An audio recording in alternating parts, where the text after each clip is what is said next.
Does the Bible contradict itself about the fate of the earth? Some people think so, and it's a really interesting question. They point to two specific verses. In Ecclesiastes 1:4, King Solomon writes, "One generation passes away, and another generation comes, but the earth abides forever." It sounds pretty clear, right? The earth sticks around forever. But then you flip over to the New Testament to 2 Peter 3:10, and it says, "But the day of the Lord will come as a thief in the night, in which the heavens will pass away with a great noise, and the elements will melt with fervent heat. Both the earth and the works that are in it will be burned up." So which is it? Does the earth last forever, or does it get burned up?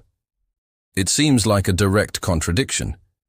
But the solution is actually found in how the Bible uses language, specifically the word forever. The key is understanding that the Hebrew word for forever, which is olam, doesn't always mean without end in the absolute, literal sense. It can also mean for a very long time or for an age. The context is what tells us which meaning is intended. Think of it like how we use words today. If I say a movie was awesome, you know I mean it was great, not that it literally inspired awe in me. It's all about context. Let us look at a few examples from the Old Testament where forever clearly doesn't mean literally without end. In Exodus, God commands the Israelites to observe the Passover forever. But Christians understand that the Passover pointed forward to Jesus, and its observance was part of the Old Covenant, which was fulfilled. Here's another one. In Deuteronomy, if a servant chose to stay with his master, he would serve him forever. Does that mean he'd serve him even after they both died? Of course not. It meant for the rest of his life, a long, defined period. One more example from 2 Chronicles. When the elders advised King Rehoboam, they told him that if he was kind to the people, they would be his servants, forever. Again, this meant for as long as he was king, not for all of eternity. So, when Solomon wrote in Ecclesiastes that the earth abides forever, he was using forever in this same limited sense. He was making an observation about human life. Generations come and go, they are fleeting, but in contrast, the earth seems permanent. It lasts for a very, very long time, outlasting countless generations. It feels like forever from our limited human perspective.